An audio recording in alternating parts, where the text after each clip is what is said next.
السلام علیکم ناظرین، اس قسط کے آغاز میں کائی قبیلے میں دکھایا جاتا ہے۔ المیرا خاتون کو کرامش کے ساتھ اپنے خیمے میں دکھایا جاتا ہے۔ میرگن ایک چمڑے کا تھان لے کر المیرا کے پاس آتا ہے، جس پر وہ کہتی ہیں، ایسے چمڑے سے ہماری ساکھ خراب کرنا تمہاری نیت ہے میرگن، اس پر دوبارہ کام کرواؤ۔ طبل بجنے کے بعد ایک شخص خیمے میں داخل ہوتا ہے اور المیرا کے پوچھنے پر کہتا ہے، میں ہارسولو نورا بونو ہوں، مجھے نویان نے بھیجا ہے۔ اوکتائے خان مر گئے ہیں۔ اس بات پر میرگن کے ہاتھ سے چمڑے کا تھان زمین پر جاتا ہے، جبکہ کارامش زور زور سے طبلہ بجانے لگتے ہیں۔ المیرا غصے سے اس قاصد کا گریبان پکڑ کر کہتی ہیں، کیا مطلب ہے تمہارا؟ تم کیا کہہ رہے ہو کہ اوکتائے خان مر گئے؟ وہ شخص بتاتا ہے، ایرتغرل اور نویان خان کے حضور پیش ہوئے تھے۔ ایرتغرل نے سب کو یقین دلایا تھا کہ وہ خان کے وفادار ہیں۔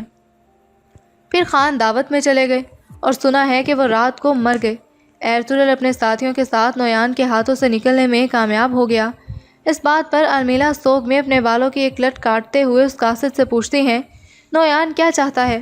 وہ بتاتا ہے کہ نویان چاہتا ہے کہ آپ ایرتغرل کے گھر والوں، اس کے بچوں اور اس کی ماں کو مار دیں۔ اس کے بعد آپ لوگ گلداروں کے قبیلے میں جائیں گے۔ المیرا اپنے ساتھیوں سے کہتی ہیں، میں کل صبح قبیلے جاؤں گی۔ اگر میں مار دی جاؤں یا پکڑی جاؤں تو تم لوگ سورج نکلتے ہی روانہ ہو جانا۔ ہمارا مقصد ایرتغرل کی نسل کو ختم کر دینا ہے۔ اس کے بعد گوندوز اور ہائمہ خاتون کو دکھایا جاتا ہے۔ گوندوز کہتا ہے، دادی جان، بہت دنوں سے میں نے بابا کی طرف سے کوئی خوشخبری نہیں سنی، مجھے ان کی بہت یاد آتی ہے، یہ آرزو کب ختم ہوگی؟ ہائمہ خاتون جواب دیتی ہیں، مجھے بھی ایرتغرل کی بہت یاد آتی ہے، اللہ اس پر ہر قسم کی مصیبتوں سے اس کو بچا لے اور خیر و عافیت سے قبیلے واپس لائیں۔ اسی وقت خیمے کا پردہ اٹھا کر ایرتغرل، ترگت اور بامسی اندر داخل ہوتے ہیں۔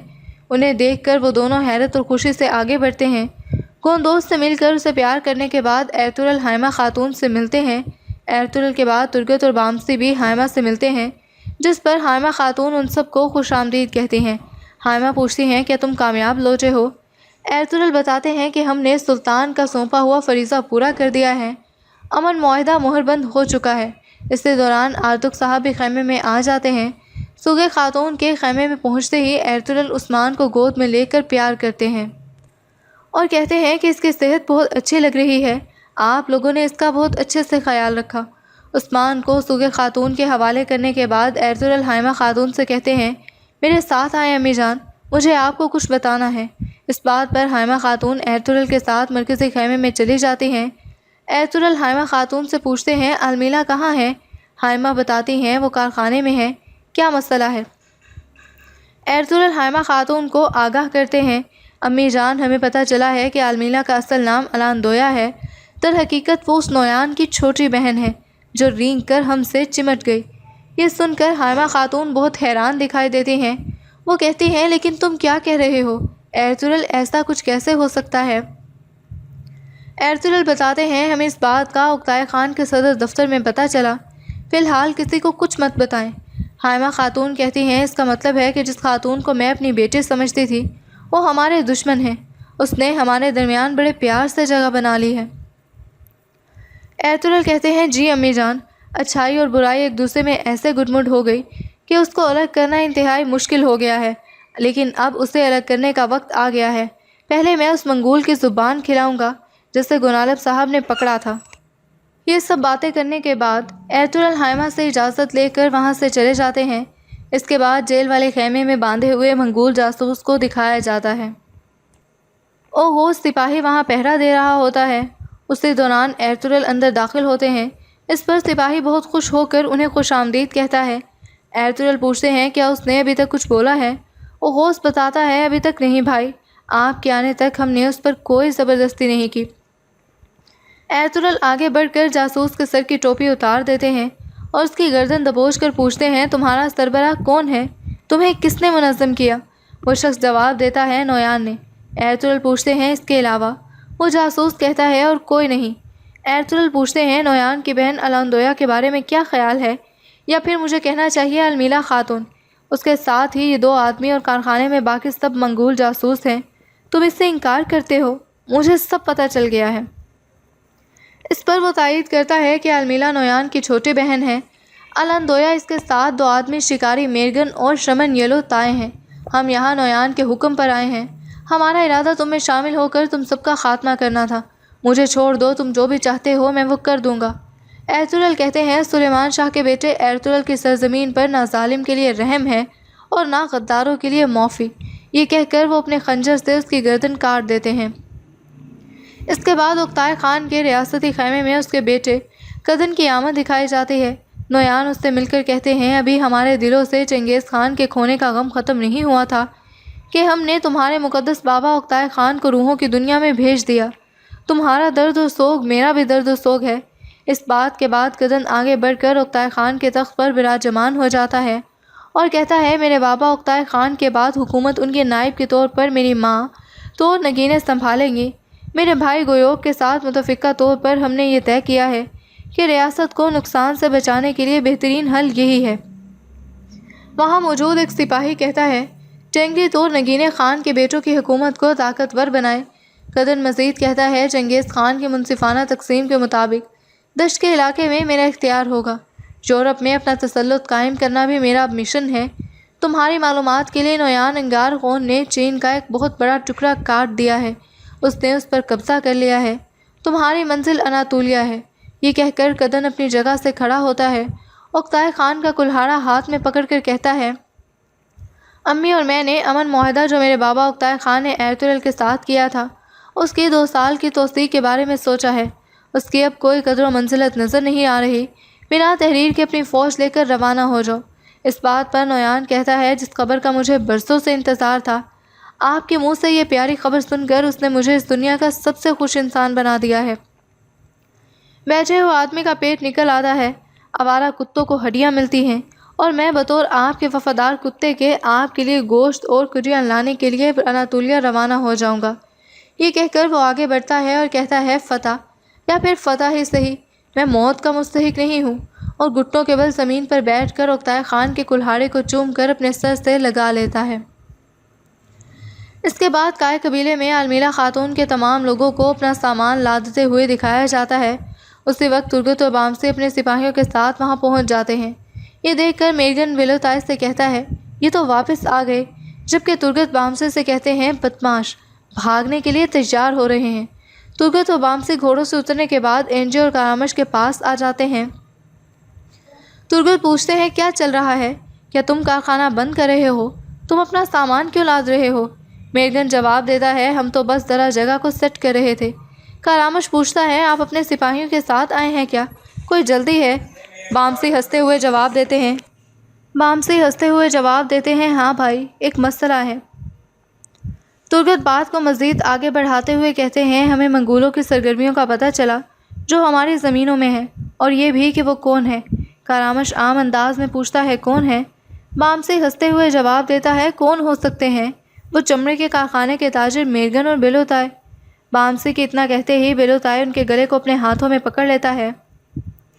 ترگت اور باقی ساتھی وہاں موجود دوسرے لوگوں سے مقابلہ کرنے لگتے ہیں۔ اس کے بعد کائے قبیلے میں ہائمہ خاتون کو دکھایا جاتا ہے۔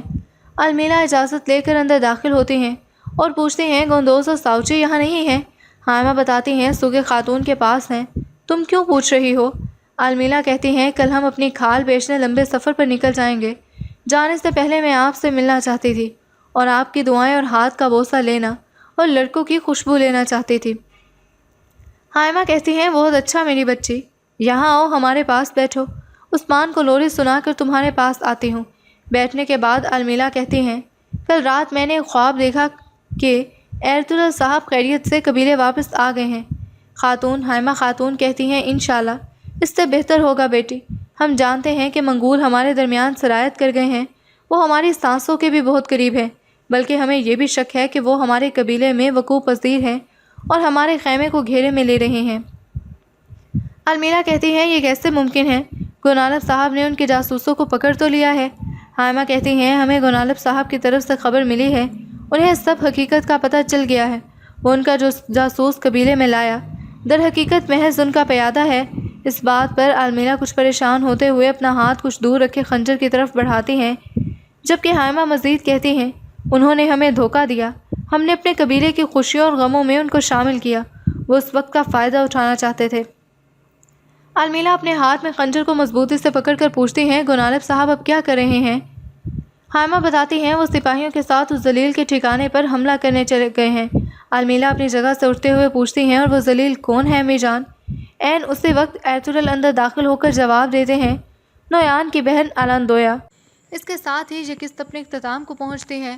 امید ہے کہ آپ کو یہ ویڈیو پسند آئی ہوگی، اس کو لائک کر لیں، شیئر کر لیں، ہمارے چینل کو لازمی سبسکرائب کر لیجئے، اپنا فیڈ بیک دینا مت بھولیے گا۔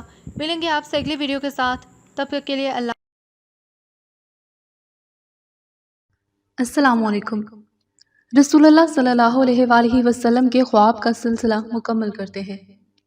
حضور اکرم صلی اللہ علیہ وآلہ وسلم نے اونٹوں کو ساتھ میں دیکھ کر فرمایا ابو قتادہ تمہارا چہرہ روشن ہو۔ اس پر انہوں نے کہا اے اللہ کے رسول آپ کا چہرہ بھی روشن رہے۔ اس کے بعد آپ صلی اللہ علیہ وآلہ وسلم نے ان سے فرمایا اللہ تم میں، تمہاری اولاد میں اور اولاد کی اولاد میں برکت عطا فرمائے۔ ایسے میں آپ صلی اللہ علیہ وآلہ وسلم کی نظر ان کی پیشانی پر پڑی، وہاں ایک زخم تھا اور تیر کا پھل زخم ہی میں رہ گیا تھا۔ حضور نبی اکرم صلی اللہ علیہ وآلہ وسلم نے تیر کا وہ حصہ آہستہ سے نکال دیا، پھر ان کے زخم پر اپنا لعاب دہن لگایا اور اپنی ہتھیلی زخم پر رکھ دی۔ حضرت قتادہ رضی اللہ تعالیٰ عنہ کہتے ہیں قسم ہے اس ذات کی جس نے آپ صلی اللہ علیہ وآلہ وسلم کو نبوت سے سرفراز فرمایا، آپ نے جو ہی زخم پر ہاتھ رکھا تکلیف بالکل غائب ہو گئی۔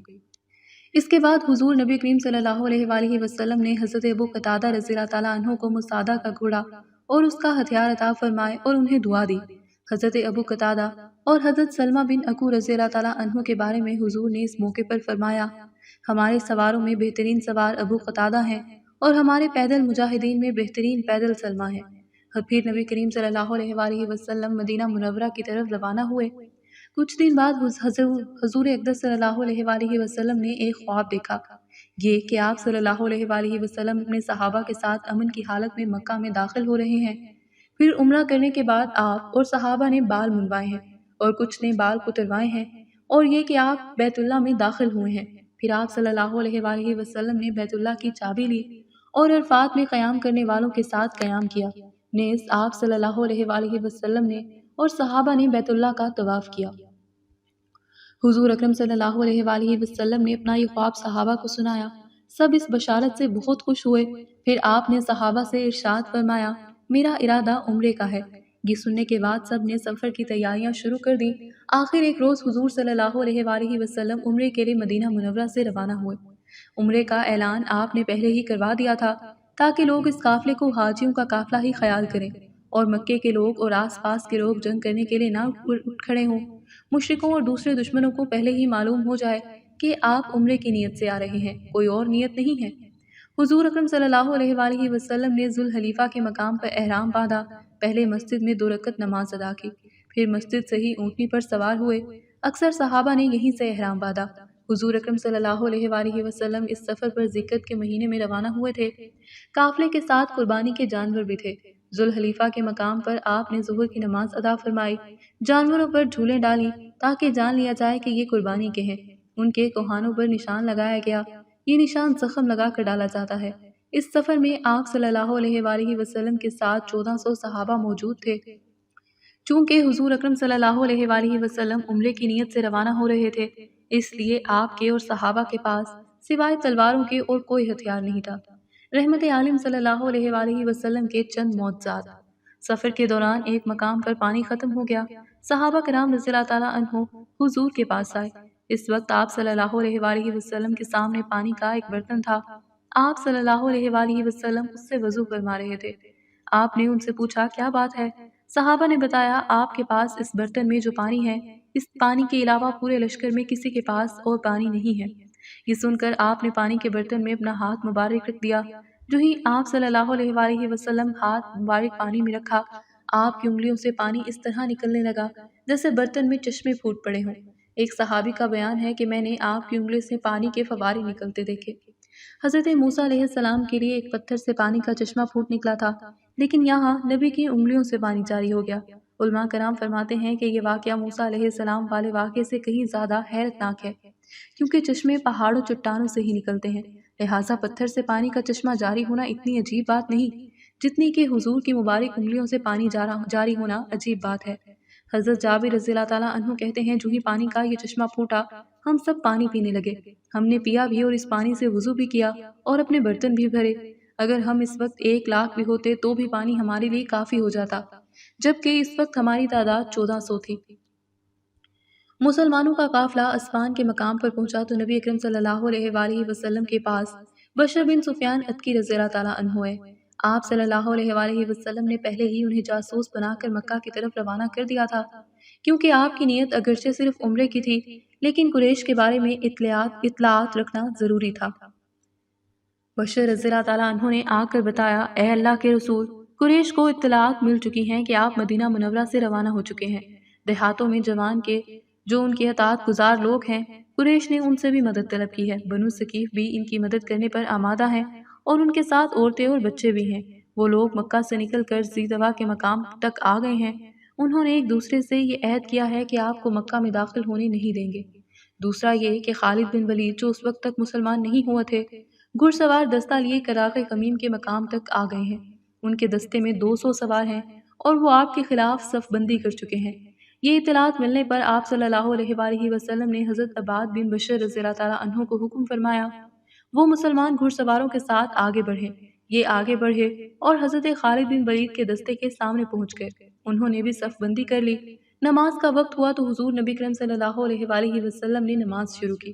جب مسلمان نماز سے فارغ ہوئے تو کچھ مشرکوں نے کہا، ہم نے ایک اچھا موقع گوا دیا، ہم اس وقت ان پر حملہ کر سکے تھے جبکہ یہ نماز پڑھ رہے تھے، ہم اس وقت آسانی سے انہیں ختم کر سکتے تھے۔ ایک اور مشرک نے کہا، کوئی بات نہیں، ایک اور نماز کا وقت آ رہا ہے اور نماز ان لوگوں کو اپنی جان سے بھی عزیز ہے، ظاہر ہے یہ نماز پڑھے بغیر تو نہیں رہیں گے نا، سو ہم اس وقت ان پر حملہ کر دیں گے۔ نماز عصر کا وقت ہوا تو اللہ تعالیٰ نے حضور نبی کریم صلی اللہ علیہ وآلہ وسلم کے پاس حضرت جبرائیل علیہ السلام کو بھیجا۔ وہ صلوات خوف کی آیت لے کر آئے تھے جس میں اللہ تعالیٰ نے فرمایا، ترجمہ، اور جب آپ ان کے درمیان ہوں اور آپ انہیں نماز پڑھانا چاہیں تو یوں کرنا چاہیے کہ لشکر کا ایک گروہ تو آپ کے ساتھ کھڑا ہو جائے اور وہ لوگ ہتھیار لے لیں، پھر جب یہ لوگ سجدہ کر چکیں تو یہ لوگ آپ کے پیچھے آ جائیں اور دوسرا گروہ جس نے نماز نہیں پڑھی آ جائے اور آپ کے ساتھ نماز پڑھ لے اور یہ لوگ اپنے بچاؤ کا سامان ہتھیار وغیرہ لے لیں۔ سورۃ النساء۔ چنانچہ اس طرح نماز ادا کی گئی۔ یہ نماز خوف تھی، یعنی جب دشمن سے مقابلہ ہو تو آدھے لشکر پیچھے ہٹ کر 2 رکعت ادا کر لے اور واپس اپنی جگہ پر آ جائے، باقی جو لوگ رہ گئے ہیں اب وہ جا کر 2 رکعت نماز ادا کریں۔ اس نماز کی ادائیگی کا تفصیلی طریقہ فقہ کی کتاب میں دیکھا جا سکتا ہے۔ مسلمانوں نے جب عصر کی نماز اس طرح ادا کی تو مشرک بول اٹھے، افسوس، ہم نے ان کے خلاف جو سوچا تھا اس پر عمل نہ کر سکے۔ ادھر حضور اقدس صلی اللہ علیہ وآلہ وسلم کو اطلاع ملی کہ قریش مکہ آپ کو بیت اللہ کی زیارت سے روکنے کا فیصلہ کر چکے ہیں، تو آپ نے صحابہ کرام سے اس بارے میں مشورہ کیا اور ان سے فرمایا، لوگو مجھے مشورہ دو، کیا تم یہ چاہتے ہو کہ بیت اللہ کی زیارت کا فیصلہ کر لیں اور جو بھی ہمیں اس سے روکے اس سے جنگ کریں؟ آپ صلی اللہ علیہ وآلہ وسلم کی یہ بات سن کر حضرت صدیق اکبر نے کہا، اے اللہ کے رسول، آپ صرف بیت اللہ کی زیارت کا ارادہ فرما کر نکلے ہیں، آپ کا مقصد جنگ اور خون ریزی ہرگز نہیں، اس لیے آپ اسی ارادے کے ساتھ آگے بڑھتے رہیے، اگر کوئی ہمیں اس زیارت سے روکے گا تو اس سے جنگ کریں گے۔ حضرت مقداد رضی اللہ تعالیٰ عنہ نے کہا، اللہ کے رسول، ہم آپ سے وہ نہیں کہیں گے جو بنی اسرائیل نے موسیٰ علیہ السلام سے کہا تھا کہ تم اور تمہارا رب جا کر جنگ کرو، ہم تو یہاں بیٹھے ہیں۔ ہم تو آپ سے یہ کہتے ہیں کہ آپ اور آپ کا رب جنگ کرے، ہم بھی آپ کے ساتھ جنگ کریں گے، اور اے اللہ کے رسول، اللہ کی قسم، اگر آپ ہمیں لے کر برقِ غماد بھی جانا چاہیں تو ہم آپ کے ساتھ ہوں گے، ہم میں سے ایک شخص بھی پس و پیش نہیں کرے گا۔ ان دونوں حضرات کی رائے سننے کے بعد آپ صلی اللہ علیہ وآلہ وسلم نے فرمایا بس تو پھر اللہ کا نام لے کر آگے بڑھیے۔ چنانچہ مسلمان آگے روانہ ہوئے یہاں تک کہ حدیبیہ کے مقام پر پہنچے۔ اس جگہ حضور اکرم صلی اللہ علیہ وآلہ وسلم کی اونٹنی خود بخود بیٹھ گئی۔ لوگوں نے اٹھانا چاہا لیکن وہ نہ اٹھی۔ لوگوں نے کہا قصبہ اڑ گئی ہے۔ حضور اکرم صلی اللہ علیہ وآلہ وسلم نے یہ سن کر ارشاد فرمایا یہ اڑی نہیں ہے اور نہ اڑنے کی اس کی عادت ہے، بلکہ اسے اس ذات نے روک لیا ہے جس نے ابرہہ کے لشکر کو مکہ میں داخل ہونے سے روک دیا تھا۔ مطلب یہ تھا کہ قصبہ خود نہیں رکی، اللہ کے حکم سے رکی ہے۔ حضور اکرم صلی اللہ علیہ وآلہ وسلم نے اس مقام پر قیام کا حکم فرمایا۔ اس پر صحابہ نے عرض کیا اللہ کے رسول یہاں پانی نہیں ہے۔ یہ سن کر حضور نے اپنے ترکش سے ایک تیر نکال کر ناجیہ بن جندب رضی اللہ تعالیٰ عنہ کو دیا جو آپ کی قربانی کے جانوروں کے نگران تھے۔ حضور اقدس نے حکم فرمایا یہ تیر کسی گڑھے میں گاڑ دو۔ تیر ایک ایسے گڑھے میں گاڑ دیا گیا جس میں تھوڑا سا پانی موجود تھا۔ فوراً ہی اس میں سے میٹھے پانی کا چشمہ ابلنے لگا، یہاں تک کہ تمام لوگوں نے پانی پی لیا۔ جانوروں کو بھی پلایا گیا۔ پھر سب جانور اسی گڑھے کے گرد بیٹھ گئے۔ جب تک تیر اس گڑھے میں لگا رہا اس میں سے پانی ابلتا رہا۔ گڑھے سے پانی ابلنے کی خبریں قریش تک بھی پہنچ گئی۔ ابو سفیان نے لوگوں سے کہا ہم نے سنا ہے حدیبیہ کے مقام پر کوئی گڑھا ظاہر ہوا ہے، اس میں سے پانی کا چشمہ پھوٹ پڑا ہے، ذرا ہمیں بھی تو دکھاؤ، محمد نے یہ کیا کرشمہ دکھایا ہے؟ چنانچہ انہوں نے وہاں جا کر اس گڑھے کو دیکھا۔ گڑھے میں لگے تیر کی جڑ سے پانی نکل رہا تھا۔ یہ دیکھ کر ابو سفیان اور ان کے ساتھی کہنے لگے اس جیسا واقعہ تو ہم نے کہیں نہیں دیکھا، یہ محمد کا چھوٹا سا جادو ہے۔ صلح حدیبیہ۔ حدیبیہ پہنچ کر نبی کریم صلی اللہ علیہ وآلہ وسلم نے قریش کی طرف قاصد بھیجنے کا ارادہ فرمایا تاکہ بات چیت ہو سکے۔ کفار پر واضح ہو جائے کہ مسلمان لڑائی کے ارادے سے نہیں آئے بلکہ عمرہ کرنے کی نیت سے آئے ہیں۔ اس غرض کے لیے 2 یا 3 قاصد بھیجے گئے لیکن بات نہ بن سکی۔ آخر حضور صلی اللہ علیہ وآلہ وسلم نے سیدنا عثمان بن عفان رضی اللہ تعالیٰ عنہ کو بھیجا اور انہیں یہ حکم دیا کہ وہ مکہ میں مسلمان مردوں اور عورتوں کے پاس بھی جائیں جو وہاں پھنسے ہوئے ہیں، انہیں فتح کی خوشخبری سنائیں اور یہ خبر دیں کہ بہت جلد اللہ تعالیٰ مکہ میں اپنے دین کو سربلند فرمائیں گے، یہاں تک کہ وہاں کسی کو اپنا ایمان چھپانے کی ضرورت نہیں رہے گی۔ غرض حضور صلی اللہ علیہ وآلہ وسلم کے حکم پر حضرت عثمان رضی اللہ تعالیٰ عنہ مکہ کی طرف روانہ ہوئے۔ مکہ میں داخل ہونے سے پہلے سیدنا عثمان رضی اللہ تعالیٰ عنہ نے ابان بن سعید کی پناہ لی جو کہ اس وقت تک مسلمان نہیں ہوئے تھے، بعد میں مسلمان ہوئے۔ ابان بن سعید نے حضرت عثمان کی پناہ منظور کر لی۔ انہوں نے حضرت عثمان کو اپنے آگے کر لیا، خود ان کے پیچھے چلے تاکہ لوگ یہ جان لیں یہ ان کی پناہ میں ہے۔ اس طرح عثمان قریش مکہ تک پہنچے، انہیں رحمت عالم کا پیغام پہنچایا۔ جواب میں قریش نے کہا محمد صلی اللہ علیہ وآلہ وسلم ہماری مرضی کے خلاف کبھی مکہ میں داخل نہیں ہو سکتے، ہاں تم چاہو تو بیت اللہ کا طواف کر لو۔ اس پر حضرت عثمان نے جواب دیا یہ کیسے ہو سکتا ہے کہ میں رسول اللہ صلی اللہ علیہ وآلہ وسلم کے بغیر طواف کر لوں؟ قریش نے بات چیت کے سلسلے میں حضرت عثمان کو 3 دن تک روکے رکھا۔ ایسے میں کسی نے یہ خبر اڑا دی کہ قریش نے حضرت عثمان کو شہید کر دیا ہے۔ اس پر نبی صلی اللہ علیہ وآلہ وسلم نے غمزدہ ہو کر ارشاد فرمایا اب ہم اس وقت تک نہیں جائیں گے جب تک دشمن سے جنگ نہیں کر لیں گے۔ اس کے بعد آپ نے فرمایا اللہ تعالیٰ نے مجھے مسلمانوں سے بیعت لینے کا حکم فرمایا ہے۔ حضور صلی اللہ علیہ وآلہ وسلم کی بات پر حضرت عمر نے پکار کر بیعت کا اعلان کیا۔ اس اعلان پر سب لوگ بیعت کے لیے جمع ہو گئے۔ آپ اس وقت ایک درخت کے نیچے تشریف فرما تھے۔ صحابہ کرام نے حضور صلی اللہ علیہ وآلہ وسلم سے ان باتوں پر بیعت کی، کسی حالت میں آپ کا ساتھ چھوڑ کر نہیں بھاگیں گے، فتح حاصل کریں گے یا شہید ہو جائیں گے۔ مطلب یہ کہ یہ بیعت موت پر بیعت تھی۔ اس بیعت کی خاص بات یہ تھی کہ آپ نے حضرت عثمان کی طرف سے خود بیعت کی اور اپنا دایاں ہاتھ اپنے بائیں ہاتھ پر رکھ کر فرمایا اے اللہ یہ بیعت عثمان کی جانب سے ہے کیونکہ وہ تیرے اور تیرے رسول کے کام سے گئے ہوئے ہیں، اس لیے کہ میں ان کی طرف سے خود بیعت کرتا ہوں۔ پھر 1400 صحابہ کرام رضی اللہ تعالیٰ عنہ نے حضور صلی اللہ علیہ وآلہ وسلم سے باری باری بیعت کی۔ بعد میں حضور اقدس صلی اللہ علیہ وآلہ وسلم کی طرف سے یہ اطلاع مل گئی کہ حضرت عثمان رضی اللہ تعالیٰ عنہ کو شہید نہیں کیا گیا، وہ زندہ سلامت ہیں۔ آپ صلی اللہ علیہ وآلہ وسلم نے اس موقع پر اعلان فرمایا اللہ تعالیٰ نے ان لوگوں کی مغفرت کر دی جو غزوہ بدر اور حدیبیہ میں شریک تھے۔ اس بیعت کا ذکر اللہ تعالیٰ نے قرآن کریم میں ان الفاظ میں کیا ہے اے پیغمبر جب مومن آپ سے درخت کے نیچے بیعت کر رہے تھے تو اللہ تعالیٰ ان سے راضی ہوا اور جو سچائی اور خلوص ان کے دل میں تھا اس نے وہ معلوم کر لیا۔ تو ان پر تسلی نازل فرمائی اور انہیں جلد فتح عنایت کی۔ سورۃ الفتح آیت نمبر 10۔ ادھر قریش کو جب موت کی اس بیعت کا پتہ چلا تو وہ خوف زدہ ہو گئے۔ ان کے عقل مند لوگوں نے مشورہ دیا کہ صلح کر لینا مناسب ہوگا اور صلح اس شرط پر کر لی جائے کہ مسلمان اس سال تو واپس لوٹ جائیں، آئندہ سال آ جائیں اور 3 دن تک مکہ میں ٹھہر کر عمرہ کر لیں۔ جب یہ مشورہ طے پا گیا تو انہوں نے بات چیت کے لیے سہیل بن عمرو کو بھیجا۔ اس کے ساتھ 2 آدمی اور تھے۔ سہیل آپ کے پاس پہنچ کر گھٹنوں کے بل بیٹھ گیا۔ بات چیت شروع ہوئی۔ سہیل نے بہت لمبی بات کی۔ آخر صلح کی بات چیت طے ہو گئی۔ دونوں فریق اس بات پر راضی تھے کہ خون ریزی نہیں ہونی چاہیے بلکہ صلح کر لی جائے۔ صلح کی بعض شرائط بظاہر بہت سخت تھیں۔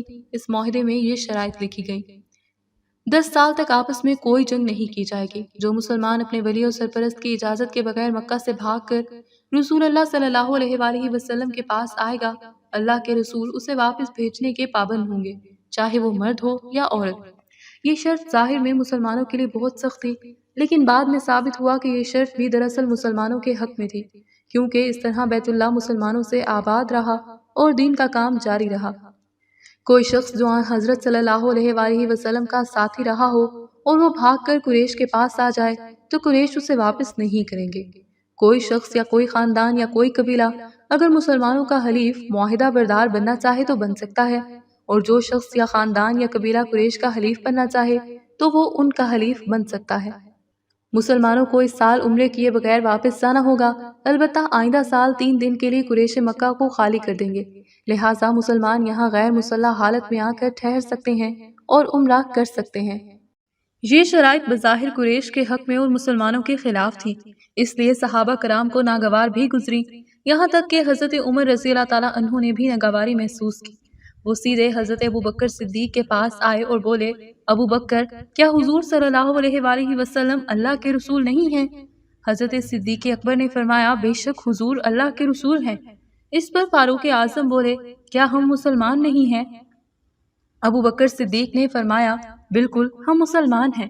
حضرت عمر نے کہا: کیا وہ لوگ مشرک نہیں ہیں؟ ابو صدیق رضی اللہ تعالیٰ عنہ بولے۔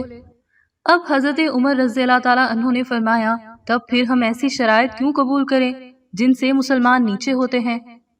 اس وقت حضرت ابو بکر صدیق رضی اللہ تعالیٰ عنہ نے بہت ہی خوب جواب دیا، فرمایا: اے عمر، وہ اللہ کے رسول ہیں، ان کے احکامات اور فیصلوں پر سر جھکاؤ، اللہ تعالیٰ ان کی مدد کرتا ہے۔ یہ سنتے ہی حضرت عمر رضی اللہ تعالیٰ عنہ فوراً بولے: میں گواہی دیتا ہوں کہ آن حضرت صلی اللہ علیہ وآلہ وسلم اللہ کے رسول ہیں۔ اس کے بعد حضرت عمر رضی اللہ تعالیٰ عنہ آپ صلی اللہ علیہ وآلہ وسلم کی خدمت میں حاضر ہوئے اور اسی قسم کے سوالات کیے۔ حضور صلی اللہ علیہ وآلہ وسلم نے ان کی باتوں کے جواب میں جو الفاظ فرمائے وہ بالکل وہی تھے جو حضرت ابو بکر صدیق فرما چکے تھے۔ حضور صلی اللہ علیہ وآلہ وسلم نے فرمایا: میں اللہ کا بندہ اور رسول ہوں، میں کسی حالت میں بھی اللہ کے حکم کی خلاف ورزی نہیں کر سکتا، وہی میرا مددگار ہے۔ اسی وقت حضرت ابو عبیدہ رضی اللہ تعالیٰ عنہ بول اٹھے: اے عمر، جو کچھ رسول اللہ صلی اللہ علیہ وآلہ وسلم فرما رہے ہیں، کیا تم اس کو سن نہیں رہے ہو؟ ہم شیطان مردود سے اللہ کی پناہ مانگتے ہیں۔ تب حضرت عمر رضی اللہ تعالیٰ عنہ بھی بولے: میں شیطان مردود سے اللہ کی پناہ مانگتا ہوں۔ نبی اکرم صلی اللہ علیہ وآلہ وسلم نے یہ بھی ارشاد فرمایا: اے عمر، میں تو ان شرائط پر راضی ہوں اور تم انکار کر رہے ہو۔ چنانچہ حضرت عمر رضی اللہ تعالیٰ عنہ فرمایا کرتے تھے: میں نے اس وقت جو باتیں کی تھی اگرچہ وہ اس تمنا میں تھی کہ اس معاملے میں خیر اور بہتری ظاہر ہو، مگر اپنی اس وقت کی گفتگو کے خوف سے میں اس کے بعد ہمیشہ روزے رکھتا رہا، صدقات دیتا رہا، نمازیں پڑھتا رہا اور غلام آزاد کرتا رہا۔ پھر اس صلح کی تحریر لکھی گئی۔ آپ صلی اللہ علیہ وآلہ وسلم نے حضرت اوس بن خولہ رضی اللہ تعالیٰ عنہ کو حکم دیا کہ وہ یہ معاہدہ لکھیں۔ اس پر سہیل بن عمرو نے کہا: یہ معاہدہ علی لکھیں گے یا پھر عثمان؟ حضور صلی اللہ علیہ وآلہ وسلم نے حضرت علی رضی اللہ تعالیٰ عنہ کو معاہدہ لکھنے کا حکم فرمایا اور فرمایا: لکھو بسم اللہ الرحمن الرحیم۔ اس پر سہیل بن عمرو نے پھر اعتراض کیا: میں رحمان اور رحیم کو نہیں مانتا، آپ یوں لکھوائیے: بسمکا اللہم، یعنی شروع کرتا ہوں اے اللہ تیرے نام سے۔ حضور اکرم صلی اللہ علیہ وآلہ وسلم نے حضرت علی سے فرمایا: اسی طرح لکھ دو۔ انہوں نے لکھ تو دیا۔ حضور اکرم صلی اللہ علیہ وآلہ وسلم نے فرمایا: لکھو محمد رسول اللہ نے ان شرائط پر سہیل بن عمرو سے صلح کی۔ حضرت علی رضی اللہ تعالیٰ عنہ لکھنے لگے، لیکن سہیل بن عمرو نے پھر اعتراض کیا، اگر میں یہ شہادت دے چکا ہوتا کہ آپ اللہ کے رسول ہیں تو پھر نہ تو آپ کو بیت اللہ سے روکا جاتا، نہ آپ سے جنگ ہوتی، اس لیے یوں لکھیے، میں ابن عبداللہ۔ فتح مبین۔ اس وقت تک حضرت علی رضی اللہ تعالیٰ عنہ کے ارشاد کے مطابق وہ عبارت لکھ چکے تھے، اس لیے آپ صلی اللہ علیہ وآلہ وسلم نے ان سے فرمایا، اس کو مٹا دو، یعنی لفظ رسول اللہ کو مٹا دو۔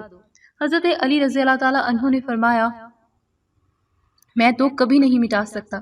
اس پر رسول اللہ صلی اللہ علیہ وآلہ وسلم نے ان سے فرمایا، مجھے دکھاؤ یہ لفظ کس جگہ لکھا ہے۔ حضرت علی رضی اللہ تعالیٰ عنہ نے لفظ آپ صلی اللہ علیہ وآلہ وسلم کو دکھایا۔ حضور اقدس صلی اللہ علیہ وآلہ وسلم نے خود اپنے دست مبارک سے اسے مٹا دیا۔ اس کے بعد حضرت علی رضی اللہ تعالیٰ عنہ کو لکھنے کا حکم فرمایا، لکھو، یہ وہ سمجھوتا ہے جس پر محمد بن عبداللہ نے سہیل بن عمرو کے ساتھ صلح کی۔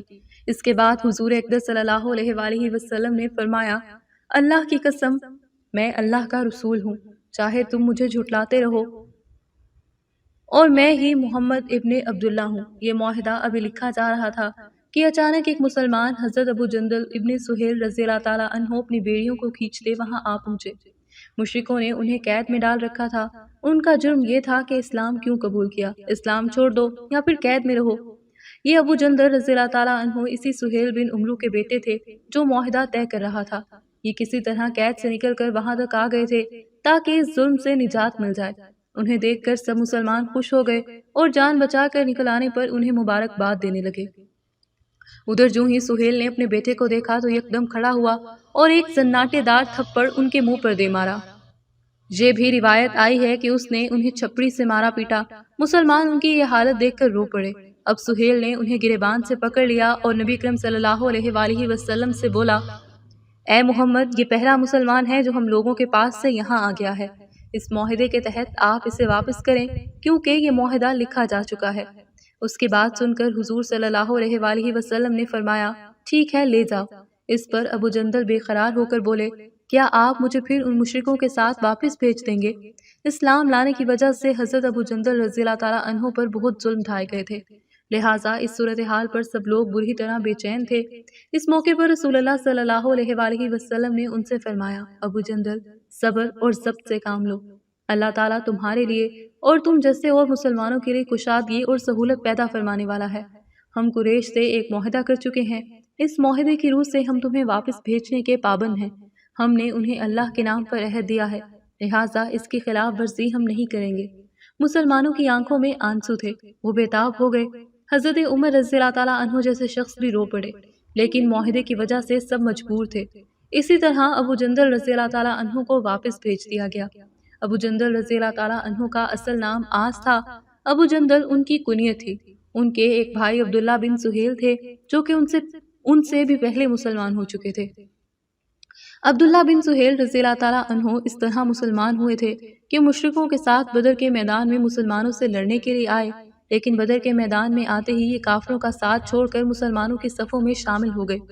اس معاہدے کے بعد بنو خزاعہ کے لوگ آن حضرت صلی اللہ علیہ وآلہ وسلم کے ساتھ دوست قبیلے کی حیثیت سے شامل ہو گئے، یعنی مسلمانوں کے حلیف بن گئے۔ معاہدہ لکھا جا چکا تو دونوں طرف سے اہم لوگوں نے اس پر بطور گواہ دستخط کیے۔ معاہدے سے فارغ ہو کر حضور اکرم صلی اللہ علیہ وآلہ وسلم نے سر منڈوانے اور قربانی کرنے کا حکم فرمایا، بلکہ پہلے آپ نے سر منڈوایا اور قربانی کی، پھر تمام مسلمانوں نے بھی ایسا ہی کیا۔ پھر جب مسلمان اس مقام سے واپس روانہ ہوئے تو آن حضرت صلی اللہ علیہ وآلہ وسلم پر سورہ فتح نازل ہوئی۔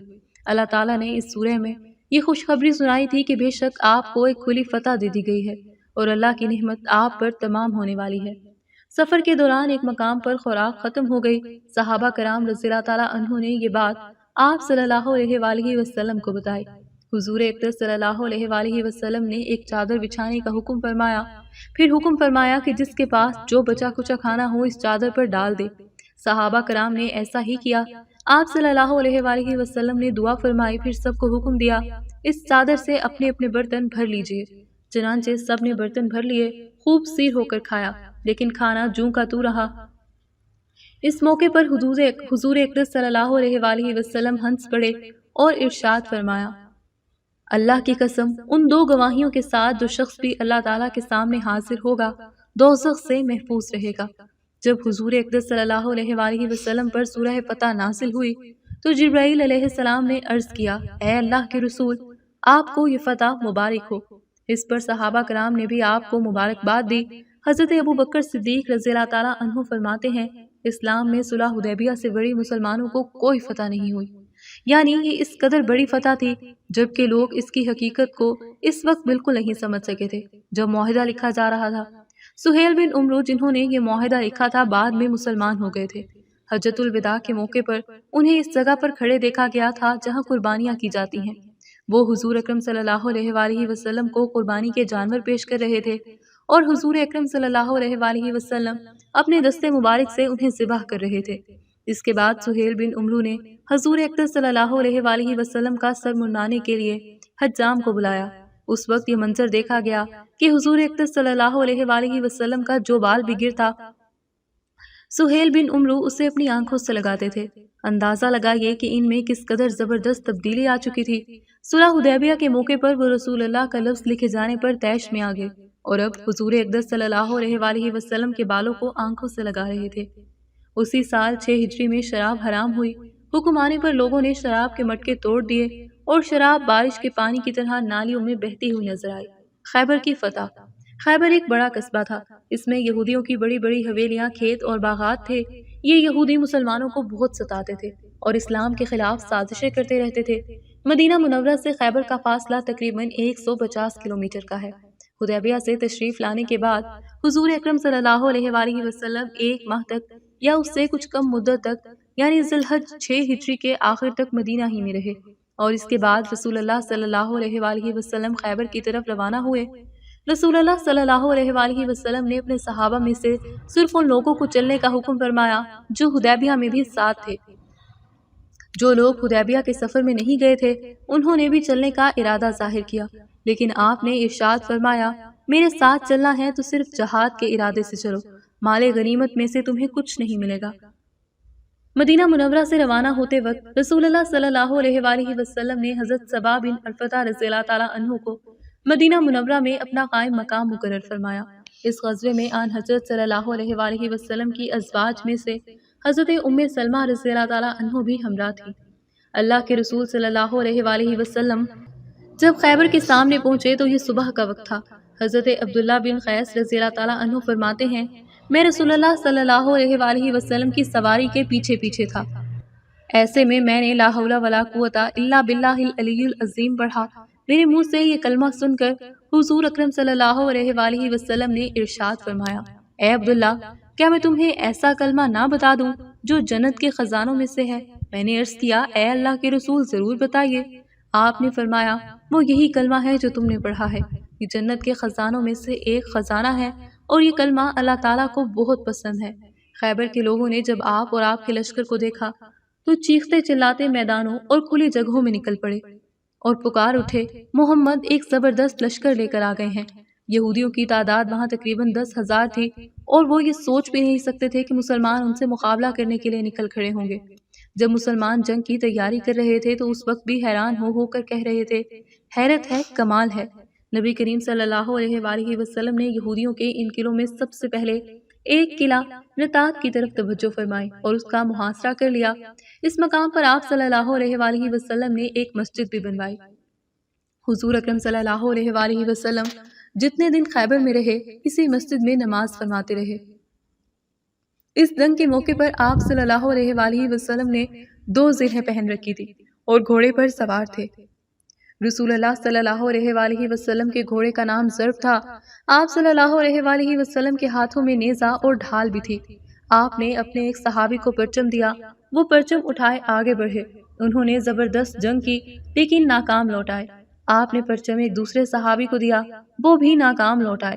محمد بن مسلمہ رضی اللہ تعالیٰ عنہ کے بھائی محمود بن مسلمہ رضی اللہ تعالیٰ عنہ قلعے کی دیوار کے نیچے تک پہنچ گئے، لیکن اوپر سے مرہب نامی یہودی نے ان کے سر پر ایک پتھر دے مارا اور وہ شہید ہو گئے۔ کہا جاتا ہے کہ قلعے کی دیوار کے قریب انہوں نے بہت سخت جنگ کی تھی۔ جب بالکل تھک گئے تو اس قلعے کی دیوار کے سائے میں دم لینے لگے۔ اسی وقت اوپر سے مرہب نے پتھر گرایا تھا۔ قلعہ نطات کے لوگ 7 دن تک برابر جنگ کرتے رہے۔ حضور اکرم صلی اللہ علیہ وآلہ وسلم روزانہ محمد بن مسلمہ رضی اللہ تعالیٰ عنہ کو ساتھ لے کر جنگ کے لیے نکل پڑتے۔ پڑاؤ میں حضرت عثمان رضی اللہ تعالیٰ عنہ کو نگران بناتے۔ شام کے وقت حضور اکرم صلی اللہ علیہ وآلہ وسلم اسی جگہ واپس آ جاتے۔ زخمی مسلمان بھی وہیں پہنچا دیے جاتے۔ رات کے وقت ایک دستہ لشکر کی نگرانی کرتا، باقی لشکر سو جاتا۔ آپ صلی اللہ علیہ وآلہ وسلم بھی نگرانی کرنے والے دستے کے ساتھ گشت کے لیے نکلتے۔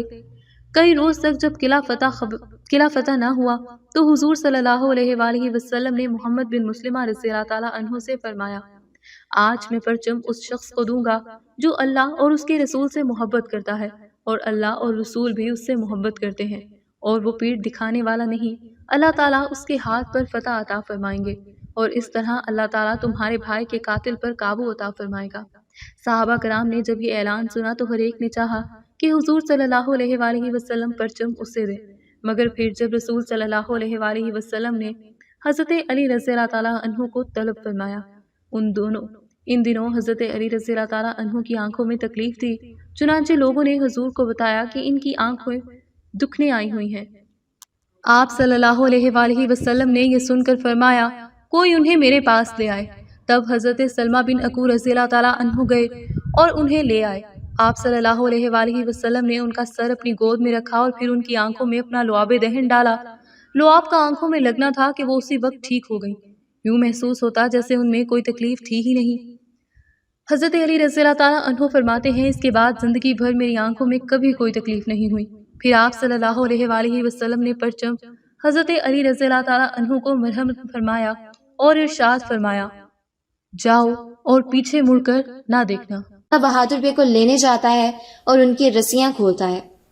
بہادر کہتا ہے کہ اگر وہ مجھے مارنے والا ہے تو اسے کہو ایک سردار کی طرح میرا گلا کمان کی تار سے کاٹ کر مجھے مارے۔